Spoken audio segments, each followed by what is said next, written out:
तो hello friends. तो आज हम अपना ज्योग्राफी का लेक्चर नंबर 3 स्टार्ट करते हैं, formation of earth and phases of earth से।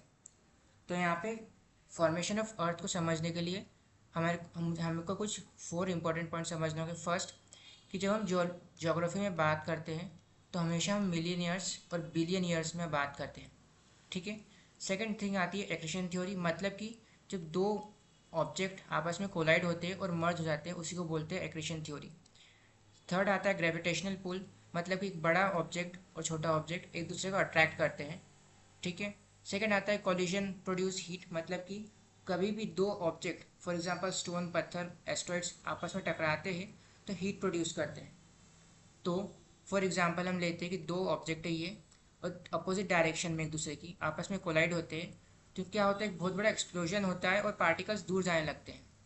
लेकिन अगर वही पार्टिकल्स सिंबल सिमिलर डायरेक्शन में मूव कर रहे हैं इस तरह, तो क्या होता है, ये आपस में कोलाइड होते हैं और मर्ज हो जाते हैं और एक बड़ा पार्टिकल और सिंगल ऑब्जेक्ट बनाते हैं, ठीक है। इसी को हम एक्रेशन थ्योरी भी बोलते हैं। नाउ हम चलते कि हमारी अर्थ कैसे बनी होगी। तो सपोज करो हमारा यहाँ पे सन है, उस बिगिनिंग में सन के आसपास सिर्फ सारे डस्ट पार्टिकल्स ही हैं। अब सन के जितने भी डस्ट पार्टिकल्स सन के एकदम पास होंगे, वो सन की ग्रेविटेशनल पुल से तो अट्रैक्ट होके सन में ही मर्ज हो जाएंगे। लेकिन जो पार्टिकल्स दूर होंगे वो सन में मर्ज नहीं हो पाएंगे, लेकिन ग्रेविटेशन की वजह से दूर भी नहीं जा पाएंगे। तो वो क्या होंगे, आप यहीं पे राउंड राउंड घूमने लगेंगे। अब जब ये घूम रहे हैं तो कई सारे एस्ट्रॉइड्स, काफ़ी सारे बड़े होंगे, छोटे पत्थर होंगे, आपस में कोलाइड करना स्टार्ट करेंगे, ठीक है। अब जब ये कोलाइड होंगे एक दूसरे में तो एक बड़ा ऑब्जेक्ट बनाएंगे और वेल्डिंग स्टार्ट हो रही है, मतलब जब ये कोलाइड हो रहे हैं तो हीट जनरेट हो रही है। अब हीट जनरेट हो रही है तो काफ़ी जितना भी ऑब्जेक्ट 10 पार्टिकल्स है वो एक लिक्विड फॉर्म में कलेक्ट होना स्टार्ट हो जाएंगे, ठीक है। अब जैसे जैसे ये ऑब्जेक्ट बड़ा होता जाएगा वैसे वैसे ही उसके पास ग्रेविटेशन की जो पुल ग्रेविटी ज़्यादा बढ़ती जाएगी इसकी, और ये सारे और ज़्यादा ऑब्जेक्ट्स को अट्रैक्ट करने लग जाएगा, ठीक है। तो उससे क्या होगा, धीरे धीरे इसकी साइज़ जो है बढ़ती जाएगी, और इसी को हम बिल्डिंग ब्लॉक्स जो बोलते हैं प्लानिटेसिमल बोलते हैं। प्लानिटेसिमल मतलब बिल्डिंग ब्लॉक्स ऑफ प्लैनेट्स, मतलब जो बिगिनिंग में प्लैनेट्स बनते हैं किसी भी, तो उसको हम प्लानिटेसिमल, जो उसके बिल्डिंग ब्लॉक्स होते हैं उसको प्लानिटेसिमल्स बोलते हैं, ठीक है। तो उसी के साथ अब हमारी अर्थ जो है काफ़ी ज़्यादा हॉट लिक्विड फॉर्म में स्टार्ट हो गई। लेकिन जो अर्थ में काफ़ी सारे मटेरियल्स है different different, for example iron, aluminium, ये सब। अब जो हैवी मटेरियल्स हैं वो जो अर्थ के सेंटर में इकट्ठा होना स्टार्ट हो जाएंगी, हैवी मटेरियल्स अर्थ के सेंटर में इकट्ठा होना स्टार्ट हो जाएंगे, और जो लाइटर मटेरियल्स है वो आउटसाइड द सरफेस, अर्थ की सरफेस पे स्टार्ट हो जाएंगे कलेक्ट होना। तो एक तरह से अर्थ में जो स्ट्रैटिफिकेशन स्टार्ट हो गया है। स्ट्रैटिफिकेशन मतलब क्या होता है, अरेंजमेंट इन लेयर्स। अब अर्थ के जितने भी मटेरियल्स है वो लेयर्स में अरेंज होना शुरू हो गए हैं, लेकिन वो अभी लिक्विड फॉर्म में है, ओके। और इसी बीच क्या होता है कि एक बहुत बड़ा ऑब्जेक्ट जिसे हम नाम देते थिया का, वो अर्थ में जाके अर्थ से कोलाइड हो जाता है, जिसकी वजह से क्या, वो अर्थ में कोलाइड होता है और इसके दो पार्टीशन हो जाते हैं जो अर्थ के इंटीरियर में काफ़ी अंदर धस जाते हैं। साइंटिस्ट ने रिसेंटली डिस्कवर किया कि ये जो पार्ट्स है थिया के, वो पैसिफिक और अफ्रीका में पाए गए हैं। नाउ अब जब ये ऑब्जेक्ट अर्थ में मर्ज होता है तो अर्थ अभी लिक्विड फॉर्म में है, और जब हम किसी भी लिक्विड में कोई पत्थर मारते हैं तो स्प्लैश मतलब छींटे उड़ते हैं, करेक्ट। तो सेम अर्थ के जो लाइटर मटेरियल्स हैं, अर्थ की जो सरफेस पे लाइटर मटेरियल्स है वो अर्थ सरफेस से दूर चले जाएंगे, लेकिन ग्रेविटी की वजह से अर्थ की ग्रेविटी से बाहर नहीं जा पाएंगे और अर्थ के अराउंड चक्कर लगाने लगते हैं। सेम उसी तरह से ये सारे स्प्लैश इकट्ठा होकर एक बड़ा ऑब्जेक्ट बनाते हैं जिसे हम आज के टाइम पे बोलते हैं मून। तो मून जो है अर्थ के ही लाइटर मटेरियल से मिलके बना है। इसी वजह से जो मून की ग्रेविटी है वो काफ़ी कम है, और इसी की वजह से जो एटमॉस्फेयर अर्थ जब अर्थ से एटमॉस्फेयर गैसेस है वो मून अपनी ग्रेविटी में कम होने की वजह से इसको अट्रैक्ट बांध के नहीं रख पाया। इसी की वजह से मून पे जो एटमॉस्फेयर नहीं पाया जाता है, ठीक है। और नाउ अब हम नेक्स्ट चलते हैं फेज ऑफ कूलिंग पे। तो क्या होता है, अब अर्थ जो है कूल डाउन होना स्टार्ट हो गई सरफेस पे, लेकिन इसका इंटीरियर जो है अभी भी गैसेस फॉर्म में है, सॉरी लिक्विड फॉर्म में है। अब जब ये लिक्विड है तो काफ़ी सारी गैस भी रिलीज़ कर रही थी, लेकिन क्योंकि अब क्या होता है, अर्थ सरफेस जो लिक्विडिफाई मतलब सॉलिडिफाई होना स्टार्ट हो गई है, तो यहाँ पे गैस इकट्ठा सरफेस के नीचे इकट्ठा होना स्टार्ट हो जाएगी।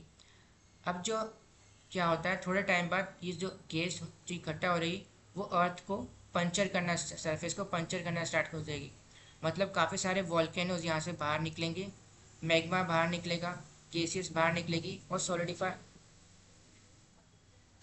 अब क्या होगा, ये सारी गैसेस जो है यहाँ पे वॉल्केनो से बाहर निकलेगी और कूल डाउन होना स्टार्ट हो जाएगी और यहाँ पे क्लाउड्स फॉर्मेशन स्टार्ट हो जाएगा। अब क्या होगा, यहीं से हमारे काफ़ी सारी रेन, मतलब 7,000 से 10,000 ईयर्स तक अब हमारी अर्थ पे सिर्फ रेन होना, बारिश होना शुरू हो जाएगी, जो कि काफ़ी एसिडिक रेन है। मतलब क्या, इनमें काफ़ी सारा ammonia, carbon dioxide, sulphur dioxide, water vapours पाए जाते हैं। जिससे क्या होगा, हमारी जो अर्थ सरफेस है, अर्थ की जो सरफेस है वो इरोड होना स्टार्ट हो जाएगी। और जो रेन हो रही है काफ़ी 7,000 10,000 ईयर्स तक चलेगी, उसको हम बोलते हैं टोरेंशियल रेन। ओके, अब यहीं पे हम आते हैं, इरोड होना, रॉक्स को इरोड करेगी एसिडिक रेन से। और इसी एसिडिक रेन से जब रॉक्स और अर्थ इरोड होना शुरू होते हैं तो काफ़ी सारा मिक्सचर बन के एक बनता है, हमारे फर्स्ट ऑर्गेनिज्म बनता है जिसको बोलते हैं हम कीमोट्रॉफ, जो कीमोट्रॉफ। ठीक है, हम उसी के बाद आते हैं इंटीरियर ऑफ अर्थ पे। तो इंटीरियर अर्थ ऑफ अर्थ में फर्स्ट हम इसके सोर्सेज ऑफ इंफॉर्मेशन देखते हैं कि पता कैसे चलता है कि इंटीरियर में है क्या। तो फर्स्ट आता है डायरेक्ट सोर्स, सेकंड आता है indirect source. So direct source में माइनिंग एंड वॉल्केनिक इरप्शंस हो सकते हैं, वही इनडायरेक्ट में होता है सेस्मिक वेव्स, मतलब कि अर्थक्वेक्स। जब भी अर्थक्वेक आते हैं तो एक सेस्मिक वेव्स, एक एनर्जी रिलीज होती है जिससे हमें इंटीरियर ऑफ अर्थ का पता चलता है। सेम हम एस्ट्रॉइड्स, कॉमेट्स एंड मेटेओराइट्स की बात करते हैं, क्योंकि अर्थ एक टाइम पे खुद ही एक रॉक था और उसको काफ़ी सारा पार्ट हिट हो, काफ़ी सारे रॉक से इकट्ठा एक सिंगल ऑब्जेक्ट बना है, मेल्ट होकर एक अर्थ, हमारी अर्थ बनी है धीरे धीरे फॉर्मेशन से। तो उसी तरह पता कर सकते हैं एस्ट्रॉइड्स, कॉमेट्स से कि शायद एक टाइम पे अर्थ में भी ये पार्टिकल्स और मिनरल्स हुआ करते होंगे। उसी के साथ हम बात करते हैं ग्रेविटेशनल फील्ड्स की।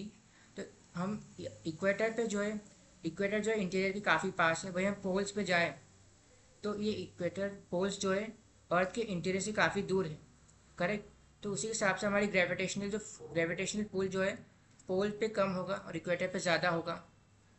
तो इससे भी हम इनडायरेक्टली पता कर सकते हैं कि अर्थ की जो interior of sources, interior of earth क्या है। वही हम मैग्नेटिक फील्ड की बात करें तो एक्सवेल मैग्नेटिक फील्ड की भी बात करें। अब हम अर्थ को पार्ट में डिवाइड कर सकते हैं, for example crust, mental, outer core और इनर कोर। तो ये जो पार्ट है जहाँ पे हम रह सकते हैं, चलते हैं, उसे बोलते हैं क्रस्ट। इसके अंदर आता है मेंटल, नेक्स्ट आता है इनर आउटर कोर जो कि अभी लिक्विड फॉर्म में है, और थर्ड आता है इनर कोर जो कि अभी सॉलिड फॉर्म में है। अब इनर आउटर कोर जो लिक्विड फॉर्म में क्यों, फर्स्ट तो उसका रीज़न है रेसिडुअल हीट, मतलब कि जब अर्थ बनी होगी तो उस टाइम पे कुछ हीट बची होगी जिसकी वजह से अभी भी लिक्विड फॉर्म में है। सेकंड आता है कंप्रेशनल फोर्स, क्योंकि अर्थ के जितने भी बाहर के ऑब्जेक्ट्स हैं, मतलब बाहर का जो लेयर है वो सारी सॉलिड हो गई, सॉलिडिफाई हो चुकी है। तो काफ़ी सारा प्रेशर जो है इस पर इम्प्लीमेंट, प्रेशर पुल अप्लाई करती है, जिसके कारण से काफ़ी सारी हीट जनरेट होती है और ये लिक्विड फॉर्म में है, जिसको हम बोलते हैं जियोथर्मल ग्रेडियंट। मतलब कि जैसे जैसे हम डेप्थ में जाते हैं प्रेशर बढ़ता जाता है, उसी वजह से टेम्परेचर भी बढ़ता जाता है।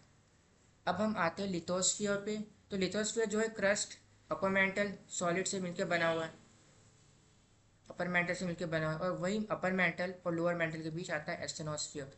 एस्थेनोस्फीयर जो है सेमी मोटल स्टेट में है, जिसके अंदर काफ़ी सारे रेडियो एक्टिव सब्सटेंस है, जिसकी वजह से, जैसे कि यूरेनियम, आइसोटॉप्स ऑफ पोटेशियम, जिसकी वजह से ही काफ़ी सारे सेमी मोल्टन स्टेट में, मतलब कि पार्शली मेल्टेड स्टेट में है। अब हम एक ही अर्थ के इंटीरियर को समझना स्टार्ट करते हैं। तो फर्स्ट आता है क्रस्ट। तो फर्स्ट हम क्रस्ट को जो है दो पार्ट्स में डिवाइड कर सकते हैं, oceanic crust and continental crust. Oceanic crust जो है काफ़ी हैवी एलिमेंट से मिलकर बनी है, वहीं कॉन्टिनेंटल क्रस्ट जो है काफ़ी लाइटर एलिमेंट से मिलकर बना है। ओशनिक क्रस्ट काफ़ी थिन है, मतलब कि ओशनिक क्रस्ट ज़्यादा से ज़्यादा 5 किलोमीटर से है।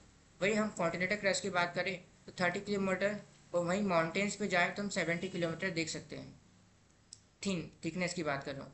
उसके बाद आता है रॉक्स में। तो जो कॉन्टिनेंटल क्रस्ट है वो ग्रेनाइट रॉक से मिलकर बना है, और ग्रेनाइट रॉक्स काफ़ी लाइट होते हैं। वहीं ओशनिक क्रस्ट की बात करते हैं बेसाल्ट रॉक से मिलकर बना है, और बेसाल्ट रॉक काफ़ी हेवी होते हैं। ठीक है, उसके बाद आता है मेंटल। तो मेंटल जो है अर्थ के मास का 68% कवर करता है, और काफ़ी डेंस है अर्थ की क्रस्ट से। वहीं हम कोर की बात करें, कोर की बात करें तो ये 31% अर्थ का मास कवर करता है। इसका आउटर पोर्शन जो है लिक्विड फॉर्म में हमने देखा और इनर पोर्शन जो सॉलिड फॉर्म में है। ये ज़्यादातर हेवी मेटल से मिलकर बना हुआ है और जो है काफ़ी हेवी मेटल्स है, तो इसमें नाइफ मतलब आयरन और निकल है, आयरन और निकल है। अब जो ये इनर कोर है, जो ये इनर कोर है, इनर सॉरी आउटर कोर है, ये लिक्विड फॉर्म में है और ये लिक्विड फॉर्म में होने की वजह से जो अर्थ जो हमारी रोटेट होती है। अब इसी वजह से जो हमारी लिक्विड आउटर कोर है वो भी रोटेट काफ़ी स्पीड से रोटेट होता है और इसी वजह से हमारे क्या अर्थ में एक जियो मैग्नेटिज्म मतलब कि एक मैग्नेटिक फील्ड क्रिएट होती है हमारी अर्थ पे। तो ये येलो लाइन दिख रही है, ये मैग्नेटिक फील्ड है। अब जब ये मैग्नेटिक फील्ड क्रिएट होती है तो ये क्या काम करती है, जो चार्ज पार्टिकल्स हैं सन की तरफ से काफ़ी सारे सोलर रेज को अर्थ पे पड़ती है, लेकिन क्योंकि चार्ज पार्टिकल हमारे अर्थ में ये मैग्नेटिक फील्ड से प्रोटेक्टेड है, तो ये चार्ज पार्टिकल्स इसको हटा देती है, दूर चले जाते हैं चार्ज पार्टिकल्स। लेकिन जब शुरुआत हुई होगी अर्थ में, तो अर्थ भी एक स्टार हुआ करती होगी, मतलब कि इसमें भी हीलियम्स और हाइड्रोजन गैसेस होती होगी। लेकिन बिकॉज ऑफ चार्ज पार्टिकल्स इसके बॉम्बार्डमेंट हुआ, काफ़ी ज़्यादा हुआ, सन ने करा होगा, जिसकी वजह से क्या हुआ है, जो हीलियम और हाइड्रोजन गैस है वो स्पेस में चली गई है। अब हमारे यहाँ पे मैग्नेटिक फील्ड है, तो इसकी वजह से अर्थ में एटमॉस्फेयर बना रहता है। ठीक है, ये मैग्नेटिक फील्ड अर्थ के एटमॉस्फेयर को प्रोटेक्ट करने का काम करती है। हम सेम एग्जांपल मार्स का भी ले सकते हैं कि मार्स में अभी कोई वाटर क्यों नहीं है, क्योंकि अर्थ माना जाता है, साइंस ने हाइपोथेसिस दी, माना जाता है जो मार्स का इंटीरियर है वो सॉलिडिफाई हो चुका है, जिसकी वजह से मैग्नेटिक फील्ड जनरेट नहीं होती है। अब जब मैग्नेटिक फील्ड जनरेट नहीं होती है, सन की जो रेस है, चार्ज पार्टिकल्स, वो डायरेक्टली मार्स पे पड़ते हैं। और जब मार्स पे पड़ते हैं तो जितने भी वाटर वेपर्स हैं वो इवापोरेट होके स्पेस में चले जाते हैं, मतलब गैस सारी स्पेस में चली जाती है। ठीक है, उसके बाद आता है हमारे ऑक्सीजन। तो वही हमने पढ़ा कि ऑक्सीजन नाइट्रोजन जितने भी चार्ज पार्टिकल से रिएक्ट। अब लेकिन जब हम बात करते हैं, यहाँ पे हम इमेज में देख सकते हैं, जब अब मैग्नेटिक फील्ड क्रिएट होती है तो हम इस जगह पे देख सकते हैं, ये यहाँ पे और यहाँ पे, यहाँ पे जो मैग्नेटिक फील्ड काफ़ी कम है। तो जब चार्ज पार्टिकल सन के यहाँ पे हिट करते हैं तो अर्थ के जो गैसेस हैं, जैसे ऑक्सीजन है, नाइट्रोजन है, उससे रिएक्ट कर जाते हैं और इसी वजह से जो एनर्जी जनरेट होती है। और जब एनर्जी जनरेट होने का रिलीज होती है और वापस से ऑक्सीजन बनती है, मॉलिक्यूल्स बनते हैं, तो क्या होता है, ऑस्ट्रेलिस और एक तरह से ब्यूटीफुल लाइट्स क्रिएट होती है, जिसे हम बोलते हैं नॉर्दर्न लाइट में नॉर्दर्न लाइट और अरोरा बोरियलिस, और सदर्न लाइट को बोलते हैं अरोरा ऑस्ट्रेलिस। ठीक है, अब हम बात करते हैं डिसकंटिन्यूटी की। तो जब हम अर्थ में देखते हैं तो जैसे जैसे हम डेप्थ में जाते हैं टेम्परेचर चेंज होता था। क्यों? क्योंकि डेप्थ में प्रेशर ज़्यादा लगता है। जब प्रेशर ज़्यादा लगता है तो जो एक टाइम पे क्या होता है, जो लाइन्स हैं ये यहाँ पे बीच में, मॉलिक्यूलर फॉर्मेशन जो मटेरियल्स का है वो चेंज हो जाता है। जब मॉलिक्यूलर फॉर्मेशन चेंज हो जाता है तो क्या होता है, एक तरह से हम बोल सकते हैं डिसकंटिन्यूटी, कि मतलब यहाँ पे एक तरह से रॉक्स आ रहे हैं, फिर एकदम से टेम्परेचर और प्रेशर चेंज होने की वजह से इनका मॉलिक्यूलर फॉर्मेशन चेंज हो जाता है और इसी वजह से यहाँ पे डिसकंटिन्यूटी क्रिएट होती है। तो उसी डिसकंटिन्यूटी को बोलते हैं, काफ़ी सारी डिसकंटिन्यूटी क्रिएट होती है। तो क्रस्ट के बीच में काफ़ी डिसकंटिन्यूटी क्रिएट होती है, मेंटल के बीच में होती है। तो फॉर एग्जांपल क्रस्ट, अपर और लोअर क्रस्ट में जो डिसकंटिन्यूटी क्रिएट होती है उसको बोलते हैं कोंडार डिसकंटिन्यूटी। वही मोहवरिक, रैप्टी, गॉटनबर्ग और लेमन डिसकंटिन्यूटी बोलते हैं। उसके बाद हम आते हैं मिनरल्स पे। तो अर्थ एज अ होल जब हम बात करते हैं तो आयरन, ऑक्सीजन, सिलिकॉन और मैग्नीशियम ये टॉप 4 मिनरल सबसे ज़्यादा पाए जाते हैं। लेकिन जब हम अर्थ क्रस्ट की बात करते हैं तो अर्थ क्रस्ट में सबसे ज़्यादा पाए जाते हैं oxygen, silicon, aluminium and iron. वही हम रॉक्स की बात करें तो रॉक्स में हमारे पास आते हैं इग्नियस रॉक्स, सेडिमेंट्री रॉक्स और मेटामॉर्फिक रॉक्स। इग्नियस रॉक्स जो है लावा और वॉल्केनो से मिलकर बना है। जब इसी लावा सोलिडिफाई होकर अर्थ पे काफ़ी सारे एनिमल्स में और एनिमल्स और प्लांट्स डेड हो जाते हैं और इसमें हार्ड हो जाते हैं, तो इसी को बोलते हैं हम सेडिमेंट्री रॉक्स। उसी के बाद जब यही सेडिमेंट्री रॉक्स काफ़ी अर्थ के टेम्परेचर और डेप्थ में प्रेशर की वजह से सॉलिडिफाई हो जाते हैं और एक लेयर्ड फॉर्म बना लेते हैं, उसको बोलते हैं मेटामॉर्फिक रॉक्स। तो हम डीप में इन इग्नियस रॉक को समझते हैं। तो इग्नियस रॉक्स जो है लावा से मिलकर बना है। तो जब वही वॉल्केनिक लावा अर्थ के बाहर आता है तो ये क्या होता है, ग्रेन रॉक्स सॉलिडिफाई हो जाता है, जिसको हम बोलते हैं एक्सट्रूसिव रॉक। एक्सट्रूसिव रॉक जो लावा अर्थ के बाहर आकर सॉलिडिफाई हो जाता है वॉल्केनो से, उसको बोलते हैं एक्सट्रूसिव रॉक। और जो लावा अर्थ के इंटीरियर में ही सॉलिडिफाई हो जाता है उसको बोलते हैं हम इंट्रूसिव रॉक्स। अब इंट्रूसिव रॉक्स में क्या होता है, ग्रेनाइट रॉक्स आते हैं। मतलब क्या, जो अभी ग्रेन्स देख रहे हो यहाँ पे रॉक्स के अंदर छोटे छोटे ग्रेन्स हैं, ये डिपेंड करते हैं इंट्रूसिव कि लावा कहाँ जाकर ठंडा हो रहा है। फॉर एग्जांपल लावा जो बाहर आके ठंडा हो रहा है वो काफ़ी जल्दी कूल डाउन हो जाता है, जिसकी वजह से क्या होता है, जो मॉलिक्यूल्स हैं उनको बॉन्ड बनाने का टाइम नहीं मिलता है, करेक्ट, कि मॉलिक्यूल्स बॉन्ड नहीं बना पाते ज़्यादा, इसीलिए हम इसको बोलते हैं बेसाल्ट रॉक। एक्सट्रूसिव रॉक्स में जो आता है वो बेसाल्ट रॉक आता है। वहीं ग्रेनाइट रॉक्स जो आते हैं वो इंट्रूसिव रॉक्स में आते हैं। मतलब क्या, जब लावा अंदर होता है अर्थ के तो इनको सॉलिडिफाई होने में काफ़ी टाइम मिल जाता है, जिसकी वजह से क्या होता है, जो लावा सॉलिडिफाई होता है यहाँ पे तो काफ़ी सारे ग्रेन्स, छोटे छोटे ग्रेन्स क्रिएट हो जाते हैं, उनको बोलते हैं हम ग्रेनाइट रॉक। इसके बाद आता है सेडिमेंट्री रॉक्स। तो सेडिमेंट्री रॉक सिंपल है कि जब लावा सॉलिडिफाई हो जाता है यहाँ पे और काफ़ी सारे डेड ऑर्गेनिजम्स इसमें इकट्ठे हो जाते हैं और हार्ड हो जाते हैं, तो हम इसको बोलते हैं सेडिमेंट्री रॉक्स। फॉर एग्जांपल हम ले सकते हैं अर्थ। जब अर्थ में ओशन रहा होगा और लावा सॉलिडिफाई हुआ होगा तो कुछ पार्टिकल्स आयरन के भी यहाँ पे होंगे, करेक्ट। अब ये पार्टिकल्स जो प्लांट्स, जब यहाँ पे प्लांट्स हैं, ये प्लांट्स क्या करते हैं, ऑक्सीजन बनाते, प्रोड्यूस करते हैं। अभी oxygen, iron plus oxygen react होके एफीओ बनाते हैं, ठीक है, आयरन ऑक्साइड बनाते हैं, जो कि एक सॉलिड पार्टिकल सॉलिड फॉर्म में ओशन के बॉटम में इकट्ठे हो जाते हैं। आयरन ऑक्साइड सॉलिड फॉर्म में ओशन के बॉटम में इकट्ठे हो जाते हैं। सेम हम बात करें कोरल रीफ्स की, तो ये कोरल रीफ्स क्या होती है, और डेड ऑर्गेनिज्म मर जाते हैं उसके बाद एक तरह से इकट्ठा हो जाके कैल्शियम कार्बोनेट से रिएक्ट करके लाइमस्टोन बनाती है।